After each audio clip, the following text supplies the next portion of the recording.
Bonjour à tous. Paracha de cette semaine, la paracha Kitissa, la paracha qui nous parle de la faute du veau d'or.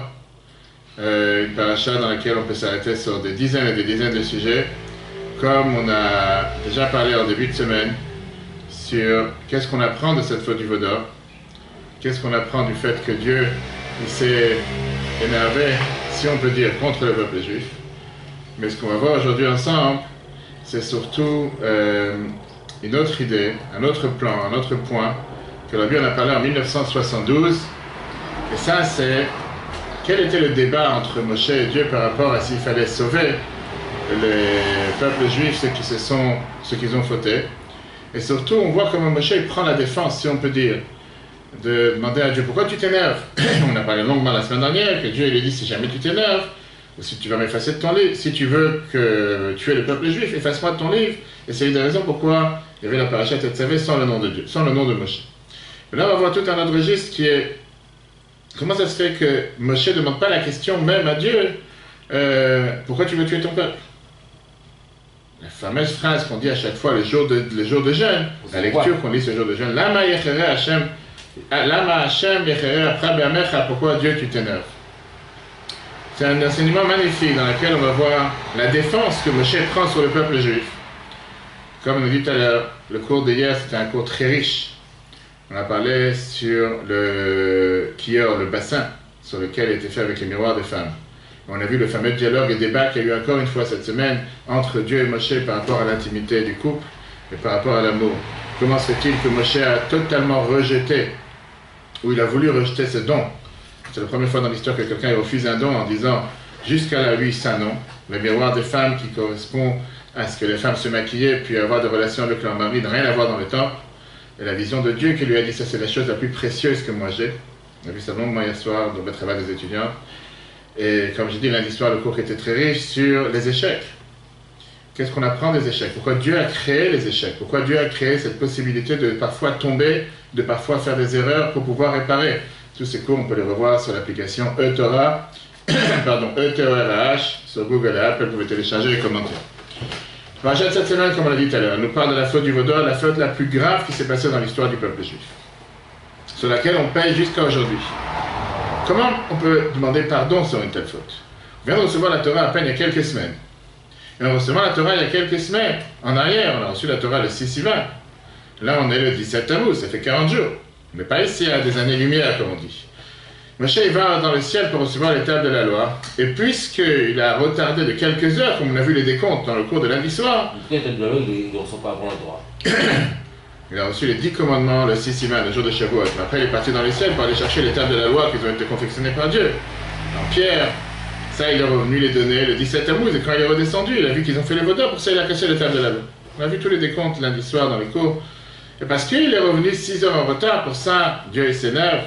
Pour ça, tout a explosé. Alors c'est vrai que Dieu il se met en colère. Et Dieu il demande à Moshe de vouloir anéantir, de vouloir exterminer le peuple juif en lui disant je vais créer un nouveau peuple, un nouveau parti politique. Laisse-toi tranquille, on efface ce qui était jusqu'à présent, sans problème. Moshe il refuse. Protège le peuple juif. Avec une manière qui est très très étonnante. Parce qu'encore une fois, on va tout de suite voir comment Moshe lui-même il est au courant de ce qui s'est passé. Moshe lui-même il est au courant de la gravité de cette faute. Moshe protège le peuple juif jusqu'à ce qu'à la fin, Dieu regrette, si on peut dire, et il lui donne les deuxième table de la loi qu'il a reçue à la fin de la troisième fois 40 jours qu'il est monté au ciel, qui était le jour de Kippour. Aujourd'hui, on va parler d'abord sur, comme j'ai dit, les premières phrases, le premier échange que la Torah nous dit. D'ailleurs, c'est la lecture qu'on a l'habitude de lire à chaque jour de jeûne. Vaïchan Moshe, exactement. Dans laquelle on voit le dialogue bizarre, apparemment, qu'il y a entre Dieu et Moshe. Donc, comme j'ai dit tout à l'heure, une fois que le peuple juif a fait le faute du veau d'or, Dieu il dit à Moshe, va descendre parce que ton peuple a fauté. Descends de ton niveau, Rachid te dit, ou descends, va voir ce qui se passe. Regarde la paracha Kitissa, chapitre 32, verset 7. Dieu dit à Moshe, va, descends, car ton peuple s'est perverti. Ils se sont fabriqués un veau de métal et se sont prosternés devant lui. Ils lui ont sacrifié et dirent, voilà tes dieux Israël qui t'ont fait sortir du pays d'Égypte. Maintenant, laisse-moi m'énerver contre eux, car que je les anéantisse, et je ferai de toi un grand peuple. Moshe implora Dieu en disant, pourquoi Dieu t'énerves-tu sur ton peuple? que tu as fait sortir d'Égypte avec une grande force et une main puissante. Ça, c'est le débat qu'il y a entre Dieu et Moshe. Sur la phrase que la Torah te dit, Lama Hashem echere apra, pourquoi tu t'énerves? Qu'est-ce que Rashi nous dit? Seules sont compréhensibles la jalousie du sage envers un sage et celle d'un héros envers un héros, un fort envers un fort. Quel est le sens de cette explication de ce que Rashi vient débattre avec Dieu en disant, écoute mon cher ami, c'est quoi tu t'énerves? Parce qu'un bébé il a renversé le verre d'eau, pour ça tu commences à crier. C'est exactement la même notion. Dieu dit à Moshe, écoute, c'est pas, laissez te prendre la tête. Ils ont fait un vaudor, parce qu'ils ont fait un vaudor, ça y est, tu commences à crier, tu commences à t'énerver. Ça, c'est a priori. Quel est le débat qu'il y a entre les deux? Pourquoi? Parce que pourquoi tu n'es pas d'accord? Pas d'accord de quoi? Je te demande une question. Et c'est ce qu'on va voir plus loin dans le cours, on va voir dans le détail. Est-ce que l'idolâtrie a une importance ou pas d'importance? Bien sûr. Une seconde. Par rapport à Dieu, ce veau, il vaut quelque chose ou il vaut rien? Ce veau, il vaut rien. Si ce veau, il vaut rien, qu'est-ce que tu t'énerves? Qu'est-ce que tu t'énerves? Qu'est-ce qu'il t'a fait déjà? Si c'est quelque chose, c'est comme si je te dis Nimrod. C'est pas le fait, c'est pas la statue en elle-même qui vaut quelque chose, c'est le fait que le peuple s'est perdu, c'est pour ça qu'il s'est énervé. Encore une fois, on parle de Dieu. Oui. Moshe dit à Dieu, est-ce que pour toi c'est quelque chose qui a un sens? Qu'est-ce qui lui donne de l'importance? Qu'est-ce que tu donnes de l'importance à un vaudor? Ce vaudor n'a aucune importance, n'a aucun sens. On va rentrer après dans les détails, on va voir après, comme on a parlé longuement dans le cours lundi soir, qu'on peut revoir en replay sur l'application et Torah. Est-ce que réellement, c'était quoi qui dérangeait ici? Est-ce que c'était le... Qu'est-ce qu'il cherchait à faire? Est-ce qu'il cherchait vraiment à remplacer Dieu avec ce veau? Ou bien il cherchait un autre intermédiaire, puisqu'on n'avait pas Moshe, donc il cherchait un autre intermédiaire pour s'attacher avec Dieu. Et si c'est ça leur pensée, ce qu'il y a de mal, où c'est écrit qu'il faut avoir juste Moshe? Moshe, il a dit, moi je suis l'intermédiaire entre Dieu et le peuple juif. Moshe apparemment a disparu pour l'instant. Puisqu'il a disparu, alors Dieu leur dit, tu sais quoi, le peuple juif c'est Dieu, on va trouver un autre intermédiaire. C'est la raison pour laquelle il faut dégénérer. Il faut s'en avoir. Regarde ce que le Kourari explique. Le Maharal vient étudier la phrase suivante. Rashi explique ainsi le texte. Car sinon la question de Moïse, pourquoi t'énerves-tu, aura l'air insensé. Les Juifs ne méritaient-ils pas le courroux divin pour avoir pratiqué l'idolâtrie? En deux mots, ce qu'on essaie de comprendre ici, quelle était cette colère, quel était le débat, quel était le problème? Et surtout, d'après ce qui nous dérange, c'est comment Moshe il a pris un tel point de vue, il a pris un tel angle pour s'énerver contre Dieu. Et comme le Rabbi était dit dans ce discours en 1972, Moshe lui-même s'est énervé contre le vaudor. On dit que Moshe il a brûlé le vaudor, il a écrasé, il a mis en poudre, il a vu que le problème il est très grave, il a voulu tuer tous ceux qui ont fait la faute du vaudor. Et donc Moshe il comprend la gravité de la faute de la vodazara du vaudor. Et donc Moshe n'a pas demandé à Dieu pourquoi tu t'énerves. Il faut comprendre que tu peux être en colère. La question elle est, pourquoi tu es en colère? Qu'est-ce qui t'a vraiment énervé? C'est comme si tu es rentré à la maison et tu as ton fils de 5 ans qui a cassé ton portable. Tu vas t'énerver contre lui. Qu'est-ce qu'il va comprendre? Qu'est-ce qu'il pense qu'il a déjà fait en cassant ton portable? Il a vu un autre jouet. Il sait que tous ces jouets, il les prend, il les jette par terre, il les casse. Automatiquement, il a pris ton portable. Pour lui, c'était un jouet en plus. Si tu vas dégénérer, tu vas perdre ta colère, tu vas commencer à le frapper, que Dieu nous en préserve, ou tu vas crier de toutes tes nerfs, qu'est-ce que tu vas changer? Qu'est-ce qu'il a compris cet enfant? Quoi il a compris qu'il a fait quelque chose de si grave? De l'autre côté, il va comprendre que quoi? Qu'on ne s'amuse pas avec un portable, peut-être. Ouais. Moi, j'allais dire, c'est ta faute, avec pas mettre ton portable en face de lui. Si c'est ta chose tellement importante, ne laisse pas sa portée. Exactement la même chose avec le peuple juif. Qu'est-ce qu'ils ont déjà fait? Eux, ils étaient purs, ils étaient simples, ils ont cherché ici à avoir quelqu'un qui va remplacer, ils ont cherché ici à avoir quelqu'un qui va être à la place de Moshe pour être un intermédiaire entre Dieu et le peuple juif. En deux mots, la question qui dérange ici, c'est pas que Moshe demande à Dieu pourquoi tu t'énerves. Ça on comprend, une fois qu'ils ont fait la faute du vaudor, quelques jours après que Dieu nous a interdit d'avoir un vaudor, d'avoir une idolâtrie, on comprend pourquoi il s'énerve. Voilà. Rashi vient t'expliquer ici que le problème de Moshe, c'est un problème différent. Comment est-ce possible que Dieu s'énerve sur des choses si basses? En deux mots, est-ce que tu es devenu jaloux qu'il y a un veau qui te remplace? On pense vraiment que c'est pas que Moshe a un problème ici avec la faute du vaudor en elle-même. La faute du vaudor, le fait de faire l'idolâtrie, Moshe, il comprend que c'est grave. Mais là, il parle à Dieu en termes de entre nous, nous sommes adultes. Qu'est-ce que tu t'énerves tellement? On peut comprendre, encore une fois, et c'est d'ailleurs ce que Rashi te dit. Est-ce qu'un grand, un sage envers un sage et un héros envers un héros, viens, on parle du même degré. Contre qui tu veux qu'il s'énerve alors? C'est pas contre qui. Encore une fois, Moshe est le premier à comprendre et à savoir qu'il y a un problème avec cette histoire. On n'a pas le droit de faire l'idolâtrie. Tu viens de recevoir l'interdiction de faire l'idolâtrie. Tu n'as pas le droit de la faire. Mais là, il se tourne à Dieu en disant, qu'est-ce qu'on a gagné? Qu'est-ce que ça veut dire que Dieu s'énerve? Pourquoi et comment Dieu s'énerve face à un tel problème? Comment est-ce possible que Dieu s'énerve parce qu'il a vu qu'ils ont fait l'idolâtrie? En deux mots, qu'est-ce qui dérange? C'est ce que Moshe cherche à comprendre. C'est pas que Moshe pose une question contre Dieu. Il cherche à comprendre en lui disant, qu'est-ce qui t'a dérangé ici? Le fait qu'ils ont pris un veau d'or pour te remplacer? Le fait qu'ils ont pris un veau d'or pour être intermédiaire? Ou bien le fait qu'ils ont pris une idolâtrie? Ils ont fait l'idolâtrie. Maintenant, si ton problème c'est le veau d'or, qu'ils ont fait le veau d'or et qu'ils ont considéré ce veau d'or comme intermédiaire ou remplaçant, Moshe il dit à Dieu, soyons sérieux, tu penses vraiment que ce veau d'or il a l'importance? Tu penses que ce veau d'or il vaut quelque chose? Tu passes dans la rue, il y a un chien qui aboie. Tu vas commencer à faire attention. Comment ça se fait qu'il a osé aboyer? Il n'a pas réfléchi des fois, il a aboyé. Rabbi il rentre ça plus de détails, on va rentrer dans beaucoup plus de détails. Parce que Rashi il a déjà dit dans la paracha Titro, l'argument de l'âme à Hachem et pourquoi Dieu s'énerve. Et là-bas Rashi il écrit une chose différente. Rashi te dit comme quoi Moshe il a voulu prendre la défense du peuple juif en disant, soi-disant, quand tu as dit les 10 commandements, qu'est-ce que tu as dit? Je suis Dieu, ton Dieu, qui t'a parlé? À moi, pas à eux. Quand tu as dit tu n'auras pas d'autre Dieu, à qui t'a parlé? À moi, Moshe, pas à eux. Ils ne sont pas fautifs. C'est très bien que Moshe cherchait toujours à défendre le peuple juif. C'était le meilleur argument que l'avocat peut avoir pour débattre le cas contre la colère de Dieu, contre le peuple juif. Regarde Rashi. Rashi sur Yitro, chapitre 20, verset 2. Te dit, pourquoi je suis l'Éternel ton Dieu est-il écrit au singulier pour procurer un argument de défense à Moshe lors de l'affaire du veau d'or? Où il dira, pourquoi Dieu t'énerves-tu sur ton peuple? Ce n'est pas à eux que tu as ordonné tu n'auras pas d'autre Dieu, mais à moi seul. Tu m'as dit à moi tu n'auras pas d'autre Dieu, tu ne l'auras pas dit à eux tu n'auras pas d'autre Dieu. Puisqu'ils ne sont pas au courant, on ne peut pas leur en vouloir. Donc si c'est comme ça, ce qui dérange, c'est pourquoi Rashi ici il change d'argument. Et donc Rashi ici dans notre paracha, pourquoi Rashi explique-t-il ici différemment l'argument de Moshe? D'autant plus que cet argument exonore totalement les enfants d'Israël et ne se limite pas à écarter la colère résultant de la jalousie. On est bien obligé de dire qu'il y a ici deux gros problèmes, qu'il y a ici deux sujets totalement différents. On est bien obligé de dire que Rashi vient nous expliquer ici deux sujets qui sont aucun rapport entre ce qu'on a vu dans la paracha Titro et ce qu'on a vu dans la paracha de cette semaine et comme on va tout de suite expliquer. Comme j'ai dit tout à l'heure, pour comprendre ce problème, il faut d'abord comprendre quelle est la colère ici. Contre quoi et contre qui Dieu s'énerve?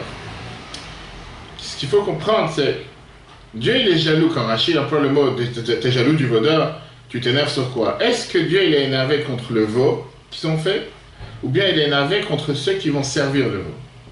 En deux mots, d'après Rashi, quand Rashi te dit, en général, on a vu tout à l'heure au départ, seuls sont compréhensibles la jalousie du sage envers un sage et celle d'un héros envers un héros. On a vu dans le premier paragraphe. Rashi vient et te dit qu'apparemment l'argument que Rashi a contre Moshe, contre Dieu, c'est de dire, qu'est-ce qui te dérange ici? C'est le veau d'or qui te dérange. Le veau d'or n'est absolument rien, ne vaut absolument rien. C'est pas pour ça que tu dois devenir nerveux, pas pour ça que tu dois t'énerver. C'est comme si je te dis, quelqu'un il est venu dans ton bureau, et je sais pas, il a pris quelque chose qui est insignifiant. Pas qu'il a pris ton ordinateur, il a pris un stylo. Qu'est-ce que tu vas t'énerver? Il a pris ton stylo, il a pris un stylo, il a oublié, il a fait exprès. Il a pris... Ce veau d'or n'a aucune importance aux yeux de Dieu.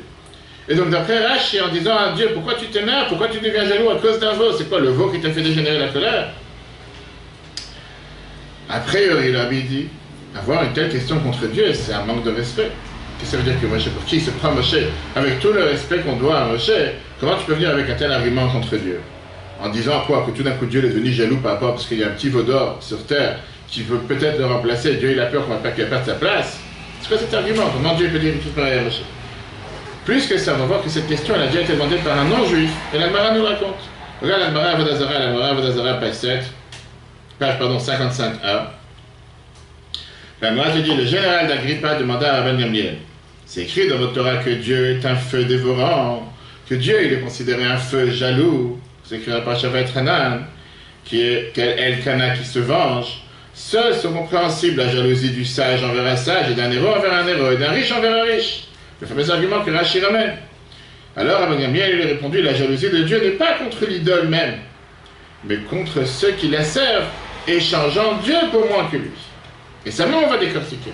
Parce que ça même ça peut nous déranger en disant, pourquoi Dieu serait jaloux du fait que quelqu'un il a décidé de l'échanger à la place d'un veau? Enfin, essayons de comprendre qu'est-ce qui a fait qu'il y a eu une telle colère, à tel point que Dieu veut exterminer tous les peuples juifs. Si on voit la suite de l'histoire dans l'Almara, l'Almara te dit la phrase suivante. Rabban Gamliel il a répondu avec un exemple en disant, je vais te donner un exemple à quoi ça ressemble. Quelqu'un qui a décidé de se marier avec une deuxième femme, il est déjà marié, veut rajouter une autre femme. Si cette femme elle est plus belle que la première, ou meilleure que la... Pas qu'il a le droit. Il n'est pas jaloux. Ça ne le dérangera pas. Par contre, si elle est moins belle, là ça va le déranger. Comment ça se fait que tu as pris une meilleure femme alors que l'autre elle était beaucoup plus belle que lui? C'est quelque chose qui dérange, c'est quelque chose qui n'est pas logique. Exactement la même chose ici. Dieu il dit à Moshe, par quoi ils veulent t'échanger ici, disons? S'ils vont t'échanger avec un Dieu qui est de ton niveau, qui est de ton calibre, qui est au même niveau que Dieu, que ça n'existe pas, alors on peut comprendre que tu t'énerves. Mais là, disons qu'ils ont cherché à vouloir échanger Dieu par un veau. Est-ce que ça vaut la peine de s'énerver? Parce qu'ils ont voulu échanger Dieu par un veau, ça n'a pas de sens. Rashi, il vient ici te demander encore deux questions. Pourquoi Rashi explique-t-il ici différemment l'argument de Moshe? D'autant plus que c'est non, dans le 3e chapitre. Dans ce cas, pourquoi Rashi explique-t-il ici que l'argument porte sur l'idole même et non sur ceux qui le servent? Parce qu'a priori, comme je disais tout à l'heure, dire que Dieu s'énerve contre le veau, ça minimise le fait. On ne va pas penser que Dieu s'énerve ici parce qu'il y a un vaudor qui est sorti. Qu'est-ce qu'il a fait ce pauvre veau? C'est même pas un vrai veau. Dieu plutôt s'énerve par rapport à l'idolâtrie. Sauf que ce n'est pas l'argument que Moshe dit. Deuxièmement, étant donné que d'après le sens littéral, Dieu ne répondit pas à l'argument de Moshe sur la jalousie, pourquoi fait-on autant de vacarme sur l'idolâtrie si elle n'a aucune existence? Et ça, c'est le point fort. Le point fort, c'est comme je t'ai dit tout à l'heure. Moshe, il cherche à comprendre en disant, pourquoi tu t'énerves contre eux? Qu'est-ce qui dérange? Est-ce que c'est l'idolâtrie qu'ils ont fait? Ou est-ce que c'est le veau d'or qu'ils ont créé? Si c'est l'idolâtrie qu'ils ont fait, ok, on va débattre. On va y arriver à débattre sur l'idolâtrie. Et justement, ça c'est le dernier point que Rabbi soulève. Depuis quand l'idolâtrie a quelque chose, elle a une valeur? On sait très bien que c'est du vent. On sait très bien que ça n'a pas d'importance. On sait très bien que ça n'a aucune importance ni aux yeux de Dieu, ni aux yeux du peuple juif. C'est juste un jeu. Comme la fameuse histoire qu'il y a eu avec Abraham et son père. Quand son père il a dit pourquoi tu as cassé tous les idoles qu'il y avait dans mon magasin, et qu'Abraham il est venu, il a dit c'est pas moi qui ai cassé, c'est la grande idole qui est venue, qui n'a pas reçu son repas aujourd'hui, qu'elle a tout cassé. Et que son père il a dit depuis quand tu racontes une histoire pareille, les idoles ils bougent pas, les idoles ils parlent pas. Abraham il a dit alors c'est toi-même qui dis qu'ils n'ont pas de sens, qu'ils bougent pas, qu'ils parlent pas, et c'est ça que tu vends aux autres, et c'est ça que tu cherches. Le monsieur dit exactement la même chose. Donc l'idolâtrie c'est pas une raison pour s'énerver. En parlant maintenant à Dieu. Alors qu'est-ce qui reste? Le veau. Si c'est le veau, en quoi tu es jaloux? Parce qu'ils ont mis un veau à la place de toi. Et ça, on voit que Dieu ne répond pas à cette question. Et c'est pour ça que Rashi vient nous accentuer quel est le problème et quel est le débat qu'on a ici. Pour tout ça, il faut comprendre quel est cet argument que Moshe a envers Dieu, comme on a demandé tout à l'heure. Comment ça se fait que Moshe a un tel argument envers Dieu? Et on ne voit pas que Dieu répond à Moshe. Quelle était vraiment la colère? Quel était vraiment le souci? Qu'est-ce qui dérangeait ici? Pour ça, on va entrer encore une fois sur un autre angle dans ce débat qui est entre Moshe et Dieu par rapport à une question fondamentale sur les paroles de Moshe. Qu'est-ce qu'il dit Moshe? Quand on a vu tout à l'heure dans le texte, il dit à Dieu, Lama yechere apra be'amecha, pourquoi tu t'énerves? D'accord?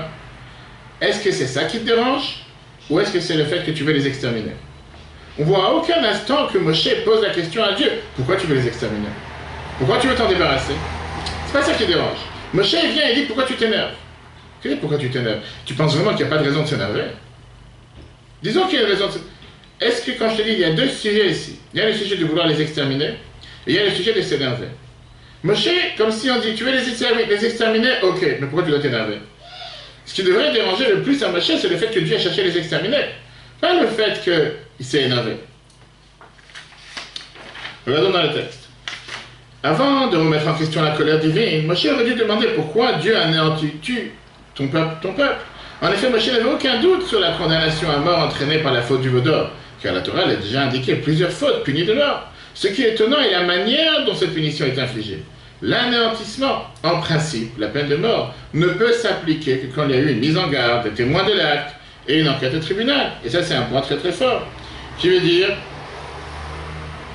la halakha dit clairement que jusqu'à aujourd'hui, tu ne veux pas nommer, tu ne veux pas rendre quelqu'un coupable de la faute du veau d'or, tu ne veux pas rendre quelqu'un coupable de la faute d'Avodazara, de la faute d'idolâtrie, si d'abord il n'a pas été averti par des témoins, en plus les témoins ils l'ont vu le faire, après qu'il y a eu une investigation par le tribunal, c'est pas simple aujourd'hui de tu as vu un meurtre, tu as vu quelque chose qui s'est passé dans la rue, de vous dire c'est lui qui est coupable et tu le tues. Il y a tout un processus à mettre en place. Et là on voit ce qui dérange à Moshe, il dit là on voit que tu rentres, Dieu il dit à Moshe je vais les anéantir. Et Moshe dit écoute, calme-toi une seconde. Il y a des témoins, il y a un avertissement, ils sont au courant. Ça, c'est ce qui dérange. Et comme Rashi va tout de suite voir. Regarde dans le prochain paragraphe, dans la paracha qui dit ça, chapitre 32, verset 20. Rashi dit il fit boire les fils d'Israël. 3 sortes de peines de mort ont été prononcées. Lorsqu'il y avait eu des témoins et un avertissement, c'est la mort par l'épée. Lorsqu'il y a eu des témoins mais pas d'avertissement, c'est la mort par épidémie. Lorsqu'il n'y a pas eu ni témoin ni avertissement, c'est la mort par hydropisie. Les eaux les mettaient à l'épreuve et leur ventre se dilatait. Viens ici l'argument de Moshe. Viens dire à Dieu, comment ça se fait que tu cherches à punir le peuple si gravement? Et on va tout de suite voir que ce n'est pas seulement ceux qui ont fauté, mais tout le peuple. Parce que c'est ce que Dieu voulait faire, créer un nouveau peuple pour Moshe. En disant, mais il n'y a pas eu ici tout ce processus. Toi-même, tu as écrit ça dans la Torah. Tout d'abord qu'ils aient des témoins qui les ont vu faire, qu'ils ont été avertis, qu'il y a eu une investigation par le tribunal. Et seulement après, on verra si ils méritent. Peut-être qu'ils ne sont pas coupables. Peut-être qu'ils n'étaient pas avec toute leur tête. Comme on va essayer de trouver aujourd'hui. Revenons ici à l'argument de Moshe. Moshe vient et il te dit, écoute, on voit déjà dans l'histoire que Dieu s'est énervé contre quelqu'un d'autre. Et quand Dieu s'est énervé contre quelqu'un d'autre, la sentence n'a pas pris place tout de suite. Adam et Eshon, avec la faute de l'arbre de la connaissance. Dieu lui a dit, tu n'as pas le droit de manger de l'arbre de la connaissance, car le jour où tu en mangeras, mot tamout, tu vas mourir. Qu'est-ce que ça veut dire le jour où tu le mangeras, il va mourir? Ça veut dire le jour même. Combien de temps après Adam a vécu? 930 ans. Ça, c'est ce que veut dire que la colère de Dieu, elle prend place de suite.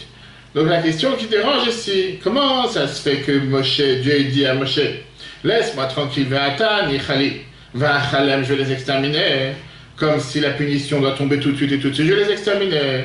Et en plus que ça, quand on voit que Dieu il cherche à exterminer le peuple juif, c'est tout de suite tout le monde maintenant sans distinction.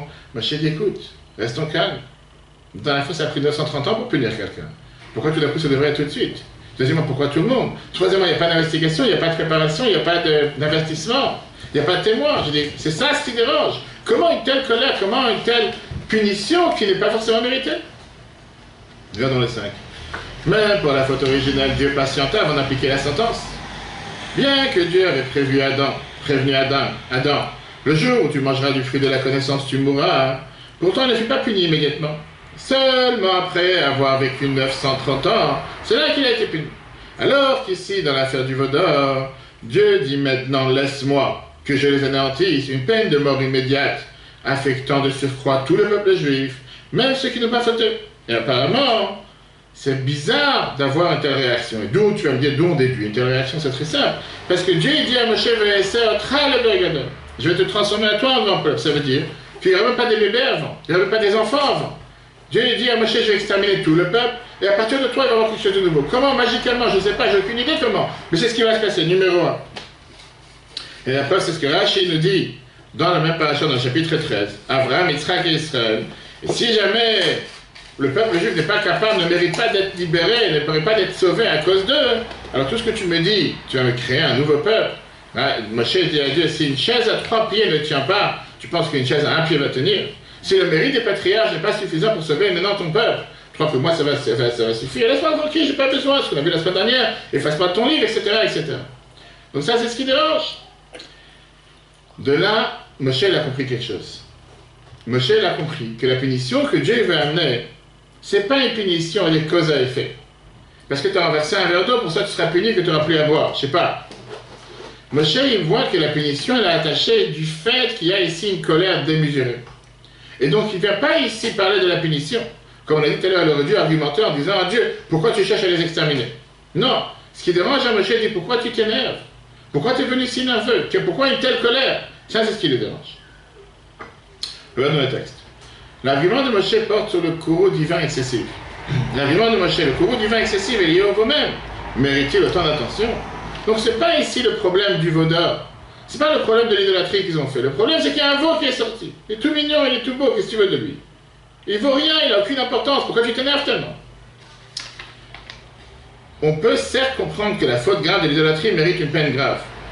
Mais du fait que Dieu parle d'anéantissement, A sans tribunal, B immédiat, C affectant tout le peuple, cela prouve que cette punition ne provient pas seulement de la transgression des fauteurs, mais aussi d'une colère qui est liée à l'idolâtrie même. C'est pourquoi Moshe argumente. Pourquoi t'énerves-tu sur le veau d'or?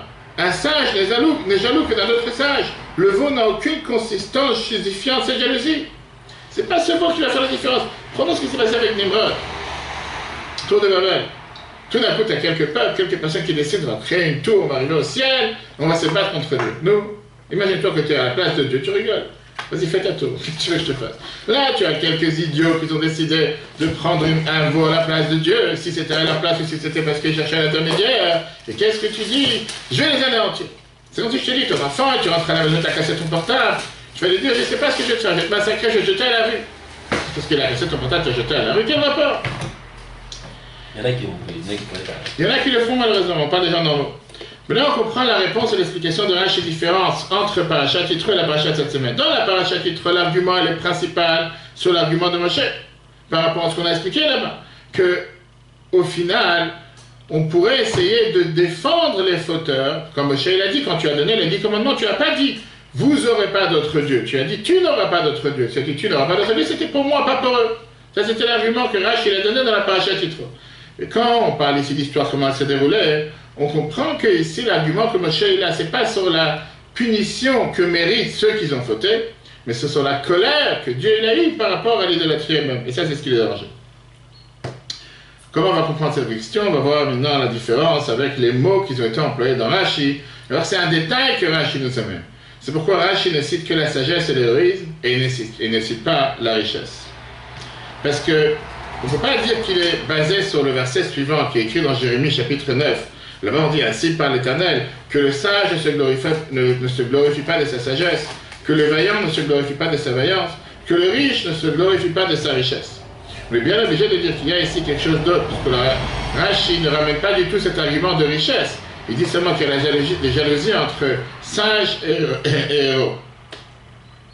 Voilà ce que la Bible est écrit. Pour faire sortir les Juifs d'Égypte, ces deux facultés étaient nécessaires. La sagesse, que l'on observa dans le détail des miracles, et l'héroïsme pour réaliser tout cela. Mais la richesse n'était pas nécessaire.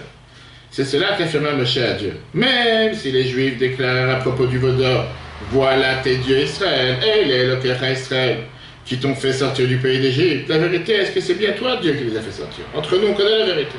Ils ont qu'à dire c'est le veau. Mais c'est pas vrai. Numéro 2, qui les fait sortir. C'est toi qui les as fait sortir d'Égypte d'une main forte, et pas le veau qui n'a pas cette faculté. Il n'y a donc pas lieu d'être jaloux.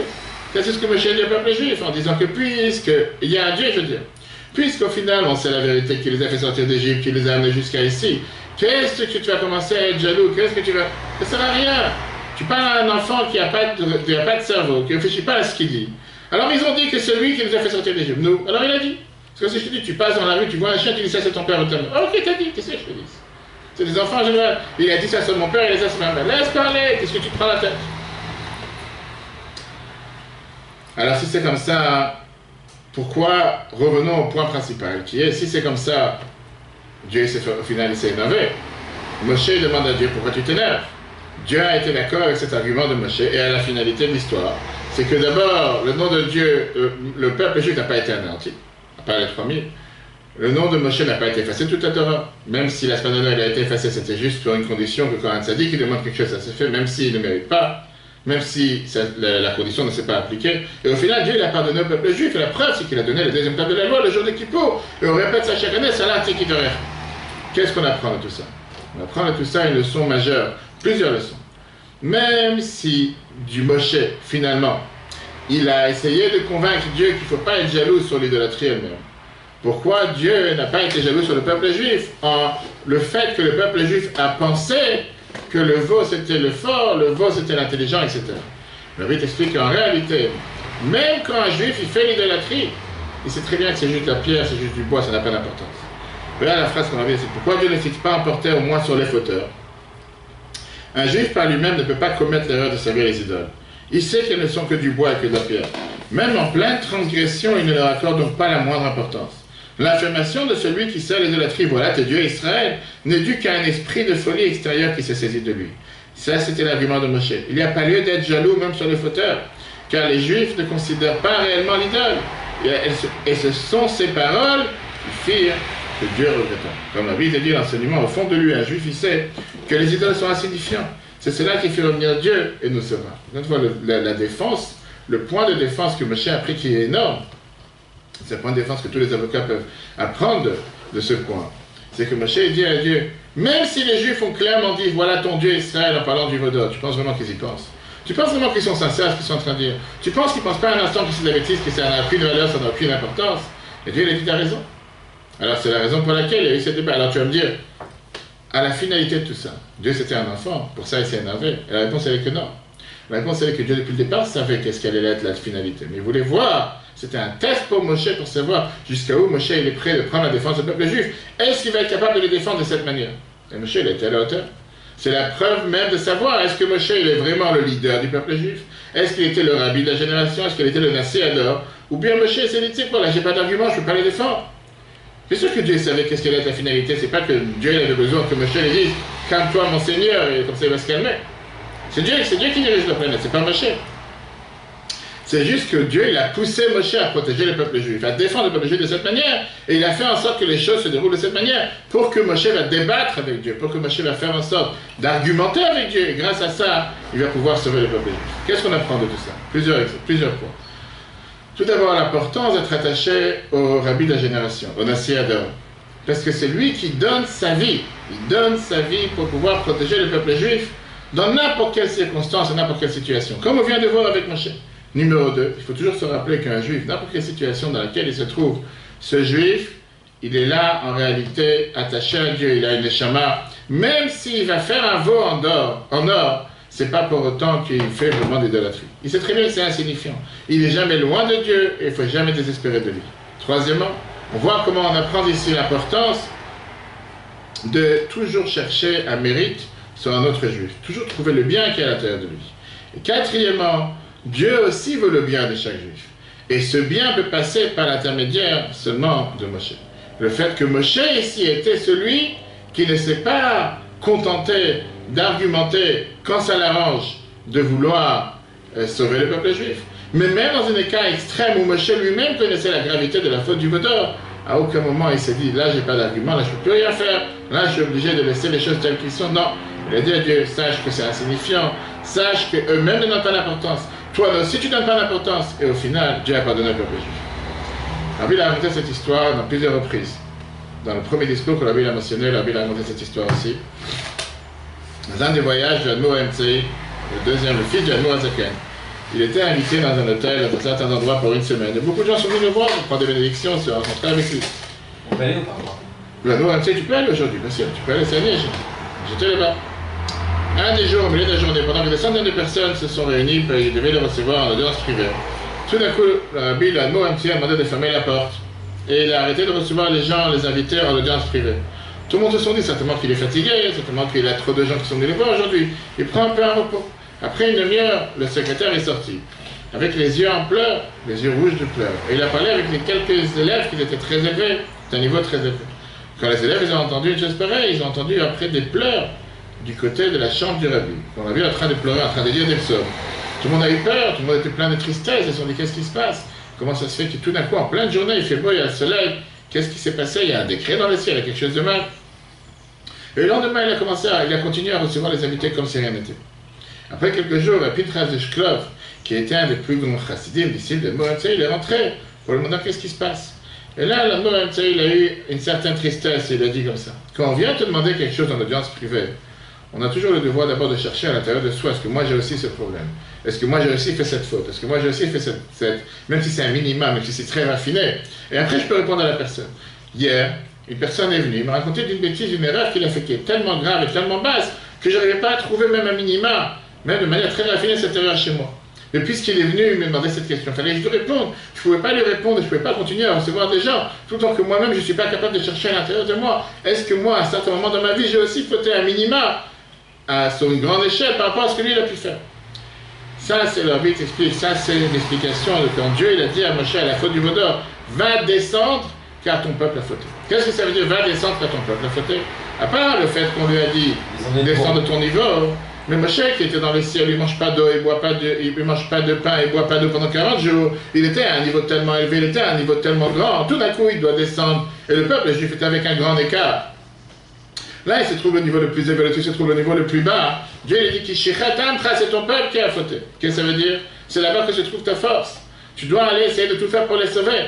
Tu ne veux pas rester en train de t'élever de niveau en niveau et laisser ton peuple tellement bas. Tu ne veux pas être avec un tel décalage. Et d'ailleurs, important de rappeler une merveilleuse lettre À combien de reprises, quand Rabbi parlait par rapport à des couples qui font tchouva, des couples qui avancent, que c'est énormément risqué et pas bien pour le couple, que le mari va à 180 degrés et la femme reste à un certain niveau. Ou le contraire, quand un couple se rapproche à la Torah, ça doit être fait ensemble. Pas seulement pour l'harmonie du couple. Parce qu'on a ici une famille qui se construit. Ça ne veut pas être fait d'un côté sans l'autre. Ça ne veut pas être qu'un il va et il avance de son niveau, il avance de son côté sans limite, et l'autre il reste à son niveau le plus bas. Dieu dit à Moshe, toi tu es en train de monter dans les ciels, mais ils sont en train de descendre. Descends maintenant, essaie de tout faire pour les faire monter. C'est ce que Moshe il a fait au final. Avec tout ce qui s'est passé, Moshe les a défendus. Voilà un mauvais enseignement qu'on apprend sur la paracha de cette semaine. Cet échange de dialogue entre la colère, pourquoi Dieu s'est énervé, pourquoi Dieu a voulu les anéantir. Bien sûr que depuis le départ, Dieu savait comment il allait pardonner au peuple juif, parce que Dieu, depuis le départ, il sait comment ce sera la finalité des choses. Mais il voulait savoir à quel niveau Moshe est prêt à les défendre, et au final, c'est pour ça que la Torah appelle Moshe le Raya Mehem, le Roé Neeman, le berger fidèle. Celui qui nous a donné la Torah, qui nous a fait sortir d'Égypte, celui qui nous a tenus pendant 40 ans dans le désert, malgré tous les arguments, malgré toutes les plaintes, malgré tous les nerfs qu'on a pu lui faire. Et celui qui nous a montré que malgré les échecs, malgré les difficultés, on peut toujours remonter. Je rappelle avant de terminer, comme on l'a vu dans le cours lundi soir, qu'on peut revoir sur l'application El Torah, merveilleux discours qu'on a parlé cette semaine en 92. Parachat Kitissa, dans laquelle Rabbi te demande la question, comment se fait-il que c'est la paracha qui nous parle de la plus pire erreur que le peuple juif a pu faire? La faute du Vaudor, qui jusqu'à aujourd'hui est considérée comme une erreur. De l'autre côté, c'est la paracha qui s'appelle Kitissa quand tu vas élever le peuple juif. Si c'est la paracha qui nous parle du problème le plus grave qui s'est passé dans le peuple juif, ça aurait jamais dû être appelé Kitissa, on aurait dû appeler quand tu vas descendre, pas quand tu vas élever la tête du peuple juif. Parce que la Torah, elle vient nous enseigner que les échecs, c'est juste pour pouvoir arriver plus loin, pour arriver encore arriver plus haut. Et que parfois, Dieu il a fait en sorte de créer les échecs, de nous donner la possibilité de tomber pour grâce à ça remonter. Et donc on ne doit pas s'émouvoir d'une descente, on ne doit pas se rendre avec de la peine, des souffrances en disant que parfois quelqu'un il a pu tomber, il a pu trébucher, il a pu s'éloigner. On doit se dire que grâce à ça, on apprend à aller encore mieux, on apprend des erreurs, on apprend des descentes pour pouvoir avancer encore plus loin. Tous les cours sont en replay sur l'application E-Torah, E-Torah, sur Google et Apple. Très bonne journée à tous et si Dieu veut, à la semaine prochaine.